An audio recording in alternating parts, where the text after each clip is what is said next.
ಆತ್ಮೀಯ ವಿದ್ಯಾರ್ಥಿಗಳೇ, ಹಿಂದಿನ ತರಗತಿಯಲ್ಲಿ ದನಿಗಳ ಬೆಳ್ಳಿಲೋಟ ಪಾಠದಲ್ಲಿ ಬರುವಂಥ ಕುದುಪನ ಮಗ ಗುಡ್ಡ ಬೆಳ್ಳಿಲೋಟವನ್ನು ಆ ಹೊಳೆಯಲ್ಲಿ ಕಳೆದಿರುವಂಥ ಸಂದರ್ಭ ಕುರಿತು ಚರ್ಚಿಸಲಾಗಿತ್ತು. ಇವತ್ತು ಆ ಬೆಳ್ಳಿಲೋಟ ಕಳೆದಿರುವಂಥ ವಿಷಯವನ್ನು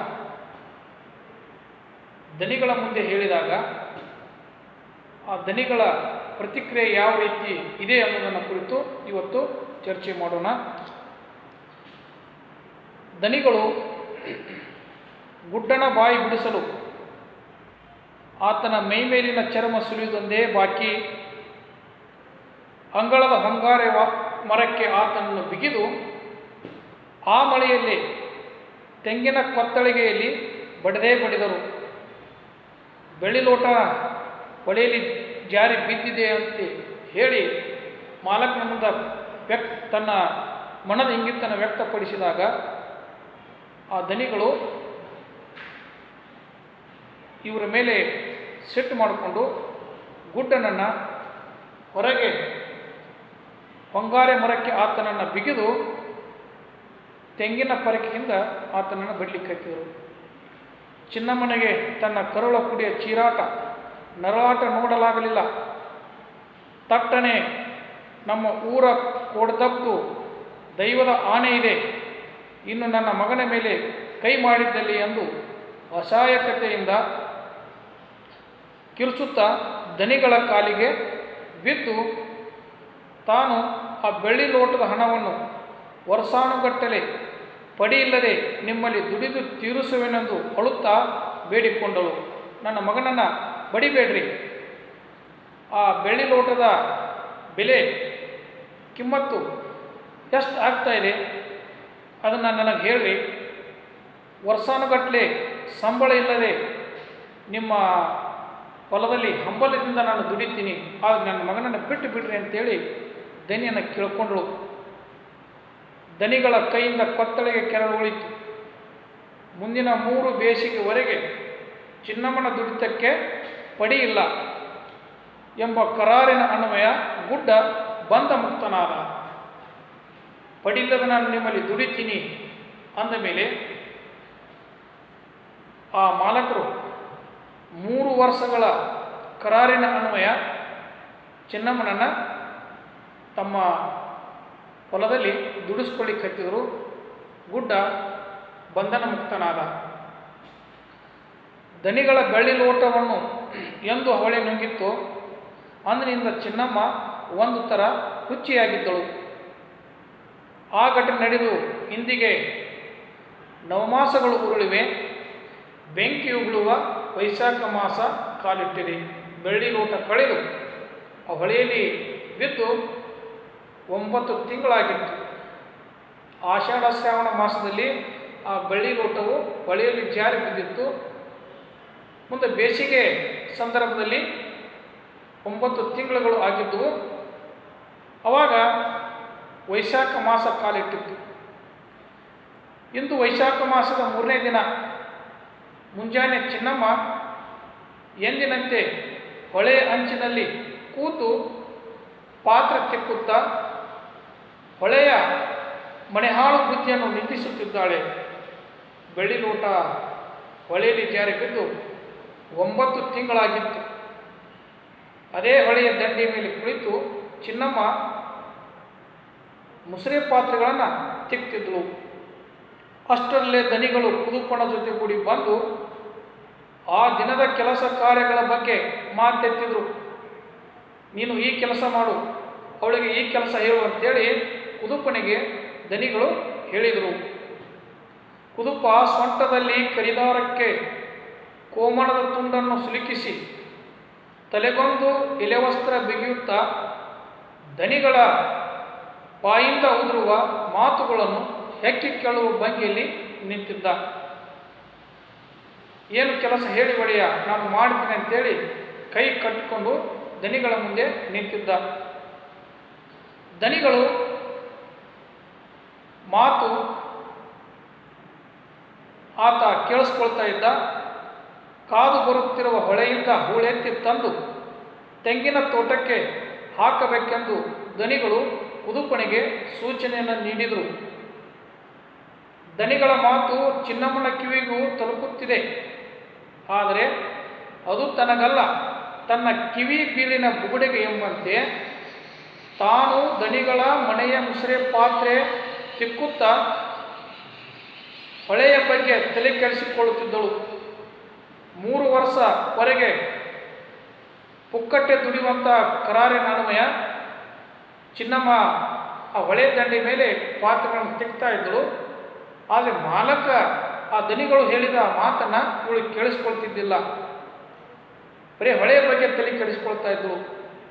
ಚಿನ್ನಮ್ಮ ಕೊನೆಗೂ ಮುಸುರೆ ಕೆಲಸವನ್ನೆಲ್ಲ ಮುಗಿಸಿ ತನ್ನ ಗುಡಿಸಲಿನಲ್ಲಿ ಒಣ ಮೀನ ಚಟ್ನಿಯಲ್ಲಿ ತಂಗಳನ್ನು ಉಂಡು ಬಂದು ಹೂಳು ಹೊರುವ ಕೆಲಸದಲ್ಲಿ ತೊಡಗಿಕೊಂಡಳು. ದನಿಗಳ ಮನೆಯಲ್ಲಿ ಕೆಲಸ ಮಾಡೋದು, ಮನೆಯಲ್ಲಿ ಹೋಗಿ ಊಟ ಮಾಡೋದು. ಕೆಲಸ ಮಾಡಿದಕ್ಕಾಗಿ ಅಲ್ಲಿ ಅವಳಿಗೆ ಸಂಬಳ ಇದ್ದಿದ್ದಿಲ್ಲ. ಆ ಕಾರಣಕ್ಕಾಗಿ ಮನೆಯಲ್ಲಿ ಹೋಗಿ ಒಣ ಮೀನಿನ ಚಟ್ನಿ ಒಂದು ತಂಗಳ ರೊಟ್ಟಿಯನ್ನು ಅವಳು ತಿಂತಿದ್ದಳು. ಸುಡುವ ಸೂರ್ಯನಡಿ ಹೂಳೆತ್ತುತ್ತಾ ತಾನು ಕರಟುತ್ತಿರುವಾಗ ತೋಟದ ನೆರಳಲ್ಲಿ ಕೂತು ದನಿಯವರು ಕೊಡುವ ಸೂಚನೆಗಳಿಂದ ಚಿನ್ನಮ್ಮನ ಸಿಟ್ಟಿನುರಿ ಮತ್ತಷ್ಟು ತುಪ್ಪ ಸುರಿದಂತಾಗುತ್ತಿತ್ತು. ಚಿನ್ನಮ್ಮ ಅಸಹನೆಯಿಂದ ಕಣಲುತ್ತಾ ಸಿಟ್ಟು ಮಾಡಿಕೊಳ್ತಾ ನೆತ್ತಿ ಮೇಲೆ ಬೆಂಕಿ ಉಗುಳುತ್ತಿದ್ದ ಸೂರ್ಯನನ್ನು ದನಿಯನ್ನು ಶಪಿಸುತ್ತಾ ಹೂಳು ಹೊರುತ್ತಿದ್ದಳು. ಕುದುಪ ಹೂಳು ತುಂಬಿ ಕೊಡುತ್ತಿದ್ದ. ಚಿನ್ನಮ್ಮ ಅದನ್ನು ಹೊತ್ತು ತಂದು ತೆಂಗಿನ ಬುಡಕ್ಕೆ ಎಸೆಯುತ್ತಿದ್ದಳು. ಈ ಕೆಲಸದಲ್ಲಿ ಗಂಡ ಹೆಂಡತಿ ಮಗ್ನನಾಗಿದ್ದರು. ಹೂಳೆತ್ತುವ ಕೆಲಸ ಹಾಗೆಯೇ ಮುಂದುವರೆದಿತ್ತು. ಮೂಳೆ ಮುರಿದು ಹೋಗುವಂಥ ಕೆಲಸವದು, ಭಾಳ ಭಾರವಾದಂಥ ಕೆಲಸ. ಹೂಳೆತ್ತುವಂಥ ಕೆಲಸ ಅಂದರೆ ಬೆನ್ನು ಮೂಳೆ ಮುರಿದು ಹೋಗುವಂಥ ಕೆಲಸದು. ಕುದುಪ ಸುಸ್ತಾದ.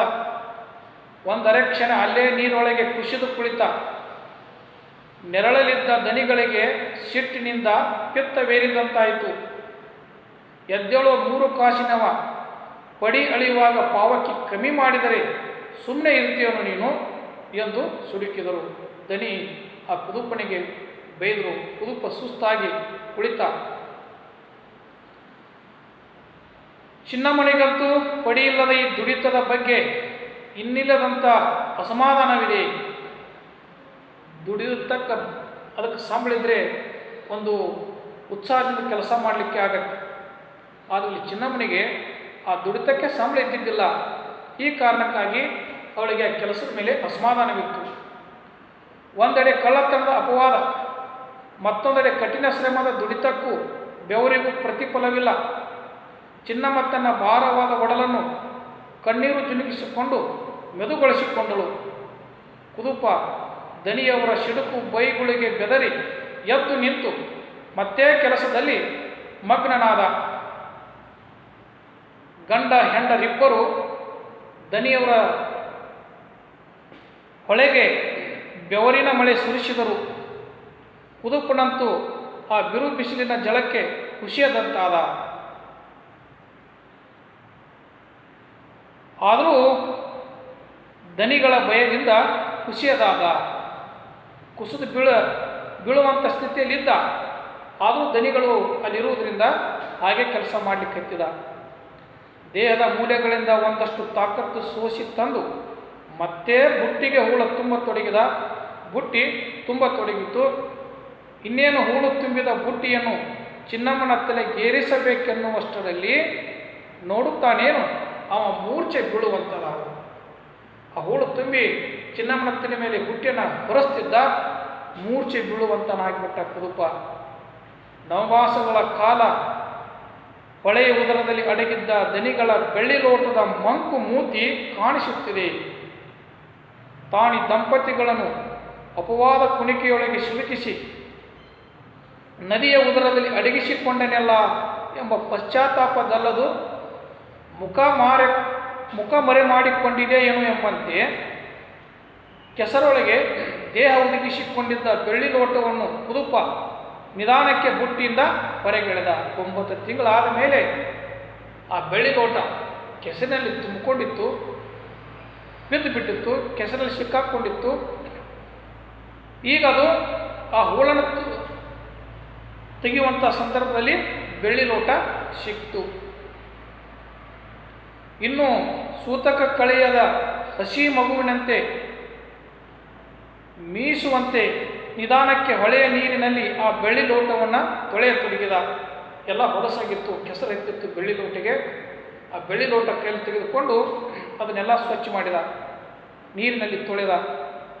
ಈ ಲೋಟದಿಂದಾಗಿ ತಾನೆಷ್ಟು ಅಪಮಾನದ ಮಾತುಗಳನ್ನು ಆ ಪತ್ನಿಯವರ ಕೊಳಕು ಬಾಯಿಂದ ಕೇಳಿಬಿಟ್ಟೆ ಎಂದು ಕುದುಪ ಹಣಿಗಣ್ಣಾಗೆ ಆ ಲೋಟ ತೊಳೆದ. ಹೊಳೆಗೆ ಅವಿತು ತನ್ನ ಬಣ್ಣ ಗಾಂಭೀರ್ಯ ಕಳೆದುಕೊಂಡಂಥ ಬೆಳ್ಳಿ ಲೋಟಕ್ಕೆ ಇದೀಗ ಕುದುಪನಿಂದ ಜೀವ ಬಂದಂತಾಯಿತು. 9 ತಿಂಗಳ ಕಾಲ ಆ ಕೆಸರಿನಲ್ಲೇ ಬಿದ್ದಿರುವಂಥ ಬೆಳ್ಳಿ ಲೋಟ ತೆಗೆದು ಅದನ್ನು ಸ್ವಚ್ಛ ಮಾಡಿದ. ತಿಕ್ಕಿ ತೊಳೆದಾಗ ಮತ್ತೆ ಅದು ಹೊಸ ಬೆಳ್ಳಿ ಲೋಟ ಥರ ಕಾಣಲಿಕ್ಕಿತ್ತು. ತೋಟದ ಅಂಚಿನ ನೆರಳಲ್ಲಿ ಕುಳಿತು ಒಕ್ಕಲ ಮಕ್ಕಳ ಬೆವರದಾರಿನ ದಿಟ್ಟಿಸುತ್ತಿದ್ದ ದನಿಗಳನ್ನು ಬೆಳ್ಳಿ ಲೋಟವು ಗಮನಿಸಿತು. ತೋಟದ ಅಂಚಿನಲ್ಲಿ ಕುಂತು ದನಿ ಇವರು ಕೆಲಸ ನೋಡ್ತಿದ್ದ. ಆವಾಗ ಈ ಬೆಳ್ಳಿ ಲೋಟ ಅವರಿಗೆ ಕಾಣಿತು. ದನಿಗಳು ಮಾತ್ರ ಲೋಟವನ್ನು ಗಮನಿಸುವಂತಿರಲಿಲ್ಲ. ಅವರು ಚಿನ್ನಮ್ಮನ ಹಣೆಯಿಂದ ಕುಂಕುಮದೊಂದಿಗೆ ಕೆಳಗಿಳಿಯುತ್ತಿದ್ದ ಬೆವರಿನ ಧಾರೆಯನ್ನೇ ಗಮನಿಸುತ್ತಿದ್ದರು.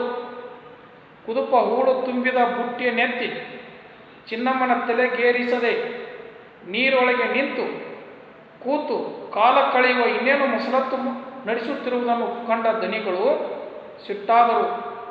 ಆದರೂ ಇದೇನು ಹೊಸ ಮಸಲತ್ತು ಇರಬೇಕೆಂದು ಕಣ್ಣು ಕಿರಿಗೊಳಿಸಿ ಆತನ ತಲೆ ದಿಟ್ಟಿನೆತ್ತರು. ಇವರು ಕೆಲಸ ಮಾಡೋದು ಬಿಟ್ಟರು, ಆ ಬೆಳ್ಳಿ ಲೋಟವನ್ನು ನೋಡ್ಕೊಂತ ಕೂತು ಬಿಟ್ಟಿದ್ರು. ಆ ದನಿಗಳಿಗೆ ಏನನ್ನಿಸ್ತು, ಇವ್ರು ಯಾಕೆ ಕೆಲಸ ಮಾಡ್ತಾ ಇಲ್ಲ, ಏನು ಮಸಲತ್ತು ನಡೆಸಿದ್ದಾರೆ ಅಂತೇಳಿ ಆ ಕುತ್ತಲಿಂದ ಇವ್ರ ಹತ್ರ ಎದ್ದು ಬಂದ.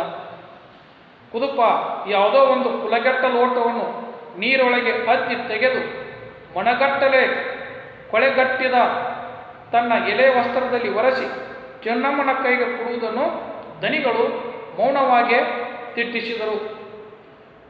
ಮಾನಗೆಟ್ಟ ಈ ಹುಚ್ಚು ಹೊಳೆ ಯಾವುದೋ ಮಳೆಗಾಲದಲ್ಲಿ ಯಾರ್ದೋ ಮನೆ ಮಠ ಮುಳುಗಿಸಿ ಹೊತ್ತು ತಂದಿರುವ ಲೋಟವಿರಬೇಕು ಎಂದು ಯೋಚಿಸಿದ ದನಿಗಳು ಈ ಹಾಳು ಲೋಟದ ಜಗತ್ತಲ್ಲೇ ಮುಳುಗಿ ಹೋದ ಗಂಡ ಹೆಂಡಿರ ಚಲನವಳಗಳನ್ನು ಕಿರಿದು ಕಣ್ಣಿನಿಂದ ಮತ್ತಷ್ಟು ಗಮನಿಸತೊಡಗಿದರು.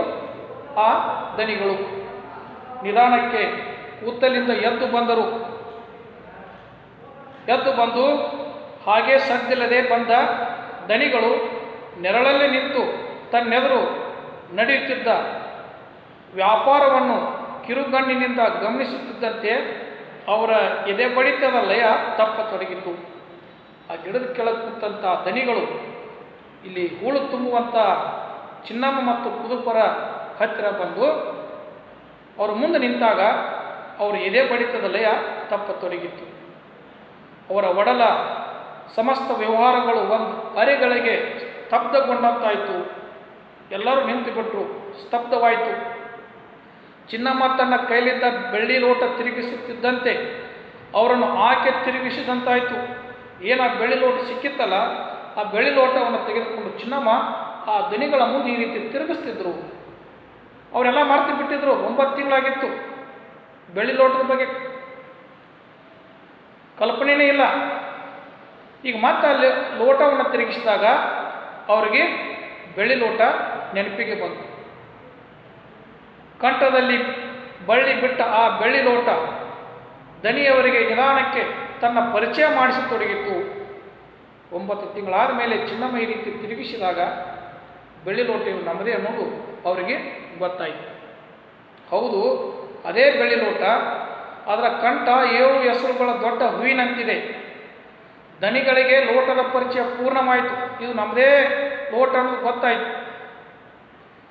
ಎಷ್ಟೆಂದರೂ ಕಳೆದ 40 ವಸಂತಗಳಿಂದ ಆ ಬೆಳ್ಳಿ ಲೋಟ ದನಿಗಳ ಒಡನಾಟದಲ್ಲಿತ್ತು. ದನಿಗಳ ದಾಂಪತ್ಯ ಜೀವನದ ಎಲ್ಲ ಪ್ರಮುಖ ಹಂತಗಳಲ್ಲೂ ಇದು ಮೂಕ ಸಾಕ್ಷಿಯಾಗಿತ್ತು. 40 ವರ್ಷವರೆಗೆ ದನಿಗಳ ಮನೆ ಬಿಟ್ಟು ಕದಲಿದ್ದಿಲ್ಲ. ಎಲ್ಲ ಪ್ರಮುಖ ಕಾರ್ಯಗಳಲ್ಲಿ ಆ ಬೆಳ್ಳಿ ಲೋಟವನ್ನು ಇವರು ಬಳಕೆ ಮಾಡ್ತಾ ಇದ್ರು. ದನಿಗಳು ಆ ಬೆಳ್ಳಿ ಲೋಟವನ್ನೇ ದಿಟ್ಟಿಸಿ ನೋಡಿದರು.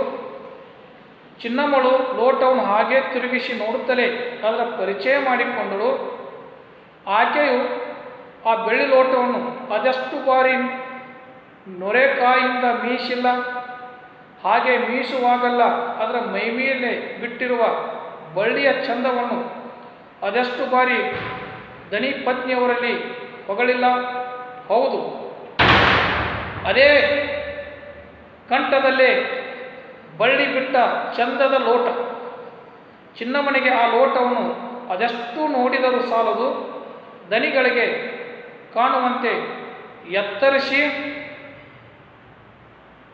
ಹಿಡಿದು ನೋಡಿಯೇ ನೋಡಿದಳು. ಧ್ವನಿಗಳಿಗೆ ಕಾಣುವಂತೆ ಮೇಲೆ ಮಾಡಿ ಆ ಬೆಳ್ಳಿ ಲೋಟವನ್ನು ಚಿನ್ನಮ್ಮ ತಿರುಗಿಸ್ತಿದ್ರು. ಇದನ್ನು ನೋಡಿದಾಗ ಆ ದನಿಗಳು ಸಿಟ್ಟು ಬಂದರು. ಕುದುಪನು ಆ ಬೆಳ್ಳಿ ಲೋಟವನ್ನೇ ಗಮನಿಸುತ್ತಿದ್ದ. ಚಿನ್ನಮ್ಮನ ಗಂಡ ಕುದುಪ. ಆತನಿಗಂತೂ ಆ ಲೋಟದ ದರ್ಶನವಾದೊಡನೆ ಬಿಸಿಲಿನಿಂದ ಜೀವ ಕಳೆದುಕೊಂಡಂತಿದ್ದ ದೇಹಕ್ಕೆ ಮತ್ತಷ್ಟು ಹೊಸ ಚೈತನ್ಯ ಬಂದಂತಾಯಿತು. ಯಾವಾಗ ಬೆಳ್ಳಿ ಲೋಟ ಸಿಕ್ತು, ಆ ಕುದುಪನಿಗೆ ತನ್ನ ದೇಹಕ್ಕೆ ಮತ್ತಷ್ಟು ಹೊಸ ಚೈತನ್ಯ ಬಂದು ಬಿಟ್ಟಿತು. ನೆತ್ತಿ ಮೇಲೆ ಬಿಸಿಲು ಕಾರುತ್ತಿರುವ ಸೂರ್ಯ ಇನ್ನಷ್ಟು ಬೇಕಿದ್ದರೆ ಕಾರಲಿ ಎಂಬ ಉಡಾಪೆಯು ಆತನಲ್ಲಿ ಮೈ ತೊಳೆದು ಬಂದಂತಿತ್ತು. ಆತ ಚಿನ್ನಮ್ಮನ ಕೈಯಲ್ಲಿದ್ದ ಬೆಳ್ಳಿ ಲೋಟವನ್ನು ದನಿಯವರ ಪರದಿಗೆ ಒಪ್ಪಿಸಲು ಕಾತರನಾಗಿ ಆ ಲೋಟ ಚಿನ್ನಮ್ಮನಿಂದ ತನ್ನ ಕೈಗೆ ಹಸ್ತಾಂತರಗೊಳ್ಳುವ ಕ್ಷಣಕ್ಕಾಗಿ ಕಾಯುತ್ತಿದ್ದ. ಈ ಲೋಟವನ್ನು ತೆಗೆದುಕೊಂಡು ನಾನು ದನಿಯವರ ಕೈಯಲ್ಲಿ ಕೊಡಬೇಕು, ಅಪವಾದದಿಂದ ನಿರಪರಾಧಿ ಆಗಬೇಕಂತ ಯೋಚನೆ ಮಾಡಿದ್ದ. ಆದರೆ ಚಿನ್ನಮ್ಮ ಆ ಬೆಳ್ಳಿ ಲೋಟವನ್ನು ತನ್ನ ಗಂಡನಿಗೆ ಕೊಡಲಿಲ್ಲ. ಹಾಗೆ ಕಾಯುವ ಪ್ರತಿಕ್ಷಣವು ಆತನಿಗೆ ಅತಿ ದೀರ್ಘವಾಗಿ ಪರಿಣಮಿಸತೊಡಗಿತ್ತು. ಕ್ಷಣ ಕ್ಷಣಕ್ಕೂ ಆತನ ಚಟಪಟಿಕೆ ಏರುತ್ತಿದ್ದರೂ ಆ ಬಗ್ಗೆ ಚಿನ್ನಮ್ಮನಿಗೆ ಲಕ್ಷ್ಯವಿಲ್ಲ. ನನ್ನ ಕೈಯಾಗ ಕೊಡು ಅಂತ ಕೇಳ್ತಾನವ. ನಾನು ಇದನ್ನು ಓದು ಆ ಮಾಲಕರಿಗೆ ಕೊಡ್ತೀನಿ, ಅಪವಾದದಿಂದ ಮುಕ್ತರಾಗೋಣ ಅಂತ ಚಟಪಡಿಸ್ತಿದ್ದ. ಆದರೆ ಚಿನ್ನಮ್ಮ ಆ ಲೋಟವನ್ನು ಅವನ ಕೈಗೆ ಕೊಡಲಿಲ್ಲ. ಲೋಟದ ಚಂದವನ್ನು ಆಕೆ ಮತ್ತೆ ಮತ್ತೆ ತಿರುಗಿಸಿ ನೋಡುತ್ತಿದ್ದಂತೆ ಆಕೆ ಒಡಲಲು ಅದೆಷ್ಟೋ ಭಾವನೆಗಳು ಗಿರಿಕಿ ಹೊಡೆಯತೊಡಗಿದವು. ಇದೇ ಲೋಟವಲ್ಲವೇ ಕೈಯಲ್ಲಿ ಹಿಡಿದಳವಳು, ನೀನೇ ಅಲ್ಲವೇ ಲೋಟ? ತನ್ನ ಬೆವರಿನ ಬೆಲೆ ಕಳೆದಿತ್ತು. ಕಳ್ಳತನದ ಕಿರೀಟವನ್ನು ತನ್ನ ಮುರುಕು ಗುಡಿಸಲ ಚಾವಣಿಗೆ ಜೋಡಿಸಿದ್ದು. ತೂ ಬೆಳ್ಳಿಯಾದರೇನಂತೆ, ಬುದ್ಧಿ ಮಣ್ಣಿಗಿಂತೂ ಬುರ್ನಾಸು, 3 ಕಾಸಿನದು. ಪಟ್ಟದ ಮೇಲಿನ ಕತ್ತಿಗೆ ಚಟ್ಟದಲ್ಲಿರುವನ ಮೇಲೆ ದಿಟ್ಟಿ ಎಂದಿಗೂ ಸಲ್ಲ. ಜಾತಿ ಹಾವಿಗ್ಯಾಕೆ ಎರೆಹುಳದಂತೆ ಕೆಸರು ಕೆದಕುವ ಕೆಲಸ. ಬೆಳ್ಳಿ ಲೋಟ ಕೈಲಿ ಹಿಡಿದು ನಿನಗ್ಯಾಕೆ ಬೇಕಿಂತದು? ನಮ್ಮನ್ನೆಲ್ಲ ಅಪವಾದದ ಬಲೆಯಲ್ಲಿ ಸಿಲುಕಿಸಿಬಿಟ್ಟೆಲ್ಲ. ಬೇಲಿ ಕಟ್ಟುವ ಬೆಳ್ಳಿ ಲೋಟಕ್ಕೆ ಕೈಲಿ ಹಿಡಿದು. ಈ ಬೆಳ್ಳಿ ಲೋಟದಿಂದಾಗಿ ತನ್ನ ಕುಟುಂಬ ಇದುವರೆಗೆ ಉಂಡ ನೋವು, ಅವಮಾನ, ಪಟ್ಟ ಪಾಡು, ಪರಿತಾಪಗಳೆಲ್ಲ ಚಿನ್ನಮ್ಮನ ಚಿತ್ತದಿಂದ ದಿಗಿನ ತೆಗೆದು ಮೇಲೆದ್ದು ಬಂದು ಆಕೆ ಆಲೋಚನಾ ಶಕ್ತಿ, ವಿವೇಚನಾ ಶಕ್ತಿಯನ್ನೇ ಕ್ಷಣಕಾಲ ಕಸಿದುಕೊಂಡವು. ಸ್ತಬ್ಧವಾಗಿ ನಿಂತು ಬಿಟ್ಟರು. ಏನು ಮಾಡಲಿ? ಬೆಳ್ಳಿ ಲೋಟ ತೆಗೆದುಕೊಂಡು ಯೋಚನೆ ಮಾಡಿದಳು. ಒಡಲ ಪಿತ್ತ ಒಂದರೆ ಕ್ಷಣ ಕೆರಳಿದಂತಾಯಿತು.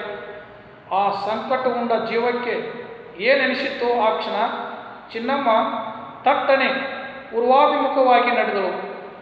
ಈ ಬೆಳ್ಳಿ ಲೋಟವನ್ನು ಅವರಿಗೆ ಕೊಡಬಾರ್ದು, ಹೇಗಾದರೂ ಮಾಡಿ ನಾನು 3 ವರ್ಷ ಬಡಿಯಿಲ್ಲದ ದುಡಿಮೆಗೆ ನಾನು ಒಪ್ಕೊಂಡು ಬಿಟ್ಟಿದ್ದೇನೆ.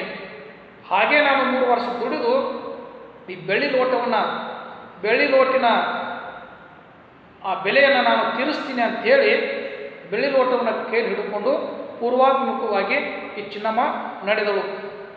ಆ ಹೊಳೆಯಲ್ಲಿ 10 ಹೆಜ್ಜೆ ಹಾಕಿ 11ನೇ ಹೆಜ್ಜೆಯಲ್ಲಿ ನಿಂತಳು. ಹೊಳೆಯಲ್ಲಿ 10 ಹೆಜ್ಜೆ ಹಾಕಿದ್ರು, 11 ಹೆಜ್ಜೆಗಳು ನಿಂತು ಬಿಟ್ಟರು. ಅತ್ತ ದೂರದಲ್ಲಿದ್ದ ಹೊಳೆಯ ಆಳ ಮಡವುತ್ತಾ ಬೆಳ್ಳಿ ಲೋಟವನ್ನು ಎಸೆದೇ ಬಿಟ್ಟಳು. 11 ಹೆಜ್ಜೆಗೆ ಹೋಗಿ ಆ ಬೆಳ್ಳಿ ಲೋಟವನ್ನು ಆ ಮಡು ನೀರಿನಲ್ಲಿ ಎಸೆದು ಬಿಟ್ಟಳು.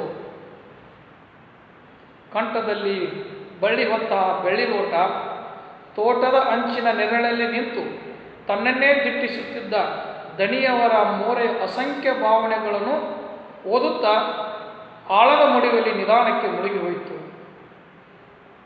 ಏನು ಎಸೆದು ಬಿಟ್ಟು ತಿಳ್ಕೊಂತ ಹೋಗಿ ಆ ಬೆಳ್ಳಿ ಲೋಟ ನೀರಿನಲ್ಲಿ ಮುಳುಗಿ ಹೋಗ್ಬಿಟ್ಟು. ಚಿನ್ನಮ್ಮ ಹೊಳೆಯ ನೀರಲ್ಲೊಮ್ಮೆ ಸಂಪೂರ್ಣ ಮುಳುಗಿ ಮತ್ತೆ ಎದ್ದು ನಿಂತಳು.